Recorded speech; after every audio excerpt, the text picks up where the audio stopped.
It's time to find out What Shane said with Shane Manila. It's time for another Shane Says. I've been asked a few times, a lot actually, over the years, what do I consider a hammer? And, you know, the term is used a lot. It's thrown around, I think. And the first thing you should know about hammers are they are super elite. There aren't a lot of them. And just to show you how elite and how rare they are, I just decided to go through a couple of the positions, quarterback and wide receiver, and literally list all the hammers and why I think they're hammers, and maybe make a couple comments on players that I don't believe are hammers. So I'm just going to get and dive right into it. Just a couple notes.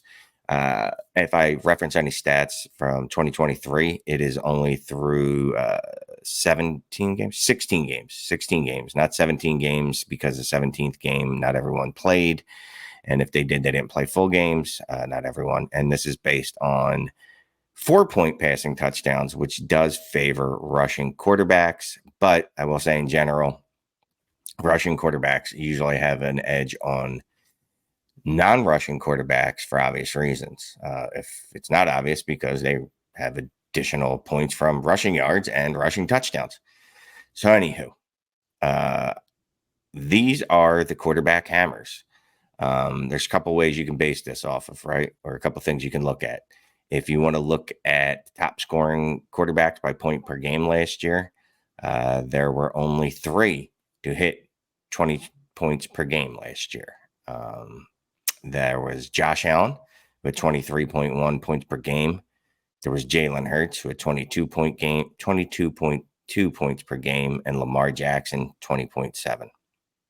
This data is actually pulled from Spaceman Wright NFL database. He scrapes this from various places. So again, just 3 quarterbacks: Josh Allen, Jalen Hurts, and Lamar Jackson hit 20 points per game last year. And this was not a one-year wonder. These were not quarterbacks that were elite just last year, I should say. If you look, Josh Allen has been the quarterback one in 3 of the last 4 seasons. I would say that is a hammer.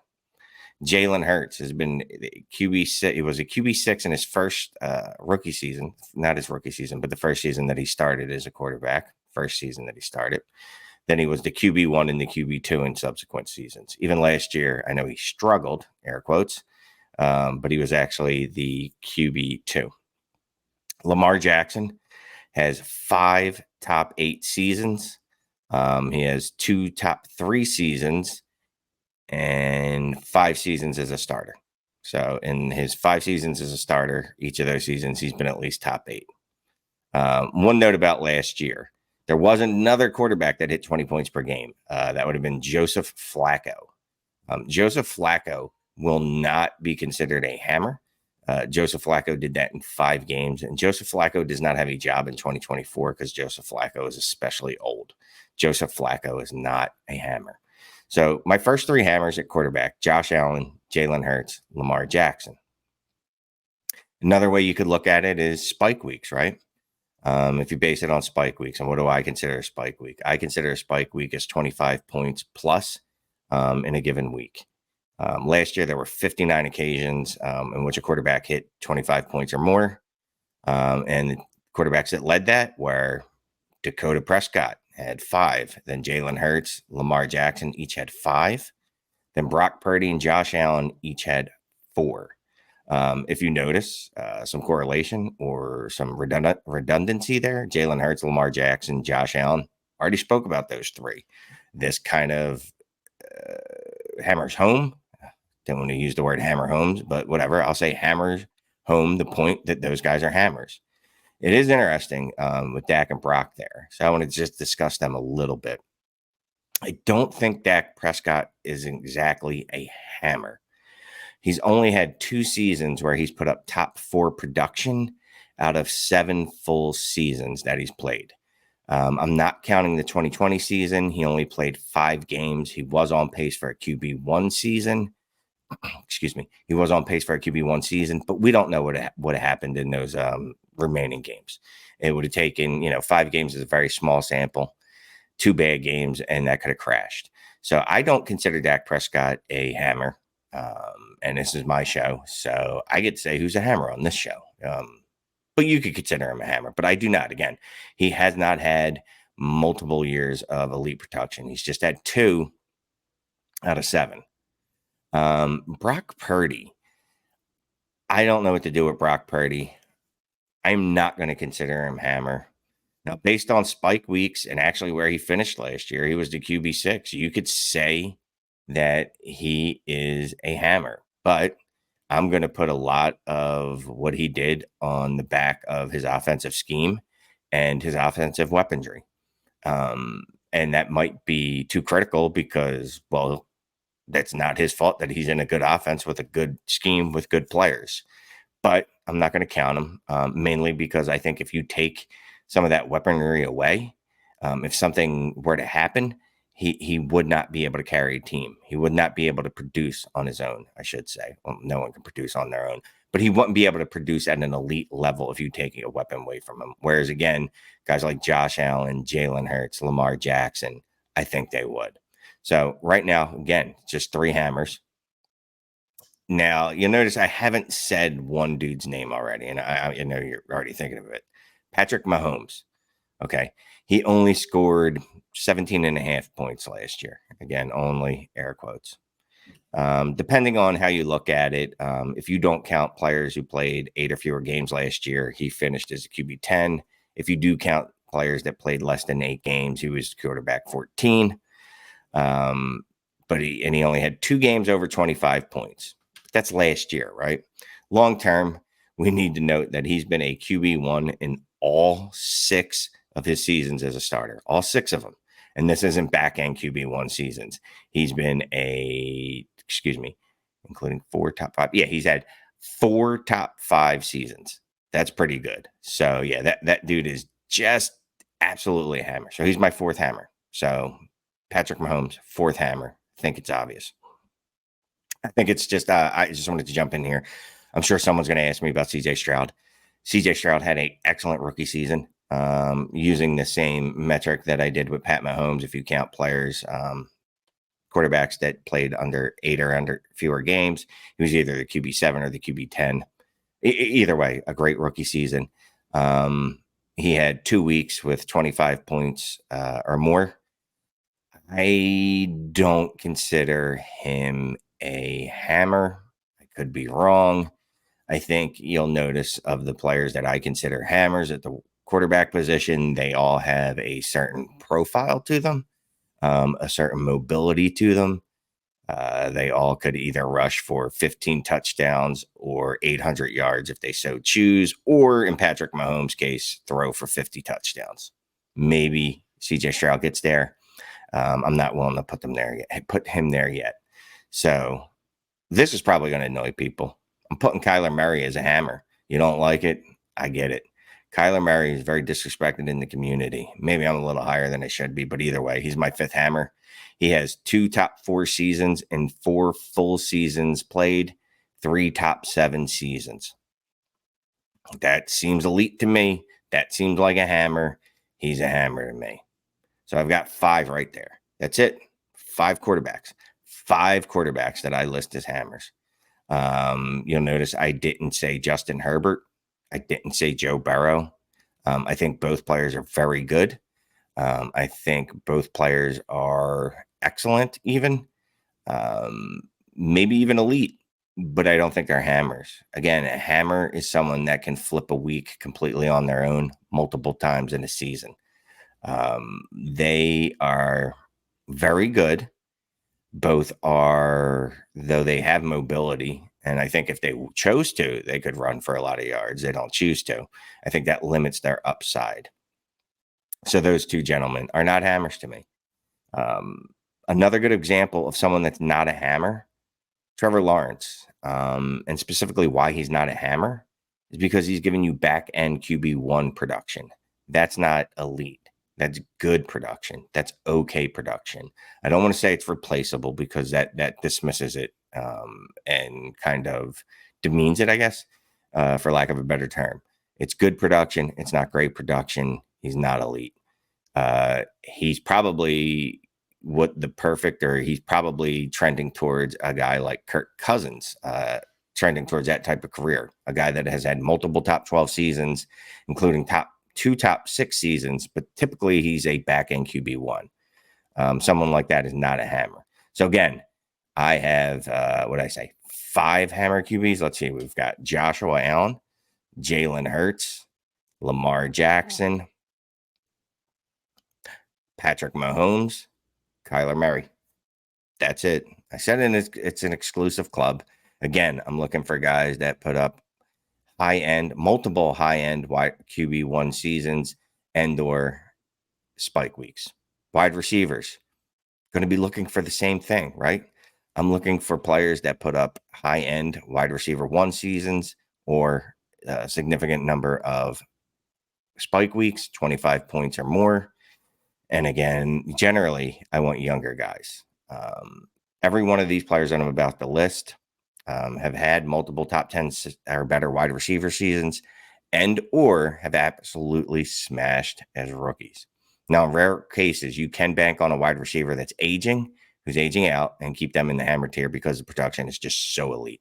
And I started with that caveat because Tyreek Hill, again, only counting the first 16 games last season, my dude was the wide receiver 1. And he led the league in scoring 25 points or more at the wide receiver position 9 times last year. That is even if you count the 17 games played, but it's not. That would be more than half the time he scored more than 25 points. That is the absolute definition of a hammer. I don't know that much more discussion needs to go there. Yes, he only has 2 years, according to what he said. That's a fun discussion for another day. How much do you value the limited years but elite production? I value it highly for whatever it's worth. There's some obvious hammers, at least I think they're obvious. A wide receiver, second hammers, CD Lamb. He was the wide receiver 2 last year, again, through 16 games, not 17. He was second in the league with 7 25-point plus weeks. And every season, he's finished better than the year prior. Last year, again, he finished as the wide receiver 2. The year prior to that, he finished as the wide receiver 7. He just keeps getting better. And 2 top 7 seasons in the last 2 years. Pretty good. Next guy up, and this is not in the order that I ranked them, by the way. This just happens to be the order that I put them on the paper or on the document. No one uses paper anymore, not in 2024. Amon-Ra St. Brown. Same kind of points or same kind of thinking as CD Lamb. He just keeps getting better every year. His targets, receptions, yards, fantasy points, fantasy finish every year gets better. He finished as the wide receiver 4 last year, wide receiver 10 the year prior. He was tied for 5th with a ton of wide receivers, but tied for 5th with 3 games over 25 points last year. So he's my wide receiver. He's another hammer. Obvious ones. Justin Jefferson, 3 top 5 seasons. Every season of his career, he's been a top 9 wide receiver, points per game. Jamar Chase, 2 top 5 wide receiver seasons out of 3 seasons played. Even if you consider last year was being a down season, he was still the wide receiver 11. This is probably where we get a little controversial. Controversy's fun, right? That's how I get the clicks. That's how I get your comments yelling at me, telling me I'm not that bright. But hey, it drives the algorithm. That's fun. AJ Brown. 3 out of the last 4 seasons, he's been a top 8 wide receiver, including the last 2 seasons. The last 2 seasons, he's been a top 8 wide receiver. Back to back, he's been wide receiver 8, actually. Last year, again, he tied with a bunch of other wide receivers with 3 25-point plus games. Next up, Puka Nacua. Yeah, he's a hammer.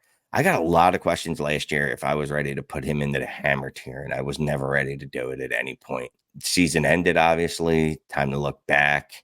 I just wanted to go back and look at all the wide receivers in the last 20 years that have scored just about around where Puka Nacua scored. Or at least I looked at the highest scoring seasons of rookie wide receivers in the last 20 seasons. Excuse me. You have Jamar Chase, Odell Beckham Jr., Puka Nacua, Justin Jefferson, Anquan Bolden. I mean, these are really good lists. So basically, the order goes: it was Odell Beckham Jr., who was an absolute monster with 24 points a game. Then it was Justin Jefferson with 17.67 points per game. Actually, Jamar Chase was second. Either way, it was Odell Beckham, Jamar Chase, Justin Jefferson, Anquan Bolden, and then Puka Nacua in the last 20 years. Puka Nacua finished as the wide receiver 6 last year. As I noted, I believe he's the 5th highest scoring rookie wide receiver in the past 20 seasons. That's enough for me to make you a hammer. Again, looking at the list of the players, the 14 players that are on this list of the top scoring rookie wide receivers in the past 20 years, you got Jamar Chase, Odell Beckham Jr., Puka Nacua, Justin Jefferson, Anquan Bolden, Michael Evans, Michael Clayton, Michael Thomas, Marquise Colston, Julio Jones, Jalen Waddle, Eddie Royal, Brandon Ayuk, and Tank Dell. Interesting. That's a discussion point for another time. So Puka's on this list. That list is really good. There are not many misses on that list. There is Michael Clayton and there is Eddie Royal. You could say Marquise Colston, I guess, though he had a very productive year. But everyone on that list, outside of those guys, were really, really good. Brandon Ayuk, the story's yet to be written. That's it. That's my hammer list at wide receiver, guys. It's Tyreek Hill, ARSB, Justin Jefferson, CeeDee Lamb, Jamar Chase, A.J. Brown, and Puka Nacua. That's it. There were a couple guys in the top 12 that I wanted to just take note of last year. Keenan Allen, wide receiver 3. He's old, 32 years old, and he joins a roster with DJ Moore and Rome Odunze. So he is not going to be in the hammer tier for me. Mike Evans. He actually was 3rd last year with 5 25-point-plus games, but also not a hammer, also old. And he typically finishes as a back-end wide receiver 1. Last year, I believe he was wide receiver 10 or so. So he's not on the list. And then just one prediction. Just going to make one prediction for next year. I'm going to go ahead and add one player to this list that's going to be on there at wide receiver next year. Marvin Harrison. Without a doubt, I think he's going to be on that list. Going backwards, I probably should have mentioned this. Sorry. At quarterback, I think next year, since I already mentioned who's going to be there at wide receiver, only Marvin Harrison is the one I'm willing to add. Sorry, Chris Olave, I love you, but I can't add you. Just Marvin Harrison. At quarterback, I think we're going to be able to add Anthony Richardson, C.J. Stroud, Jaden Daniels, and Caleb Williams. Yeah, that's where I'm at. So, like I said, just a quick episode. Wanted to just hit you up, let you know who I thought the hammers were. Just at quarterback and wide receiver. I'll circle back around and we'll hit running backs and tight ends. Probably a much shorter episode. Much shorter episode. Matter of fact, I know it'll be a much shorter episode. So that's the list, guys. Again, I'll just go through it just because I know I tend to ramble. And sometimes I'm not the clearest. Sometimes I might, what's the word I'm looking for? Confuse people. At quarterback, Josh Allen, Jalen Hurts, Lamar Jackson, Patrick Mahomes, Kyler Murray. At wide receiver, Tyreek Hill, CeeDee Lamb, Amon-Ra St. Brown, Justin Jefferson, Jamar Chase, A.J. Brown, and Puka Nacua. That's it. That's my list of hammers. Hey, let me know who you think I'm wrong about and who you think are hammers. Appreciate you watching the show. Have a great one.